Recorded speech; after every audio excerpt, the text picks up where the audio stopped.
Dalam video kali ini, saya akan kongsikan kepada tuan-puan yang ada bajet sekitar RM25,000 dan simpanan tersebut untuk simpanan jangka masa panjang 2 tahun dan ke atas. Maka boleh save dan share dulu video ni untuk rujukan pada masa akan datang.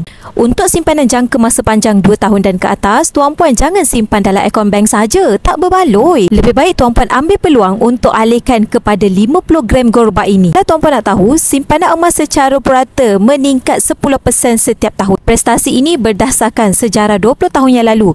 Tetapi pada tahun lepas 2024, tuan-puan, harga emas telah naik sebanyak 22.9% dalam jangka masa 1 tahun sahaja. Dengan prestasi yang baik pada tahun lepas, sebenarnya kita boleh nampak simpanan dalam bentuk emas adalah lebih baik untuk jangka masa panjang berbanding bila mana tuan-puan simpan di ASB dan juga tabung haji.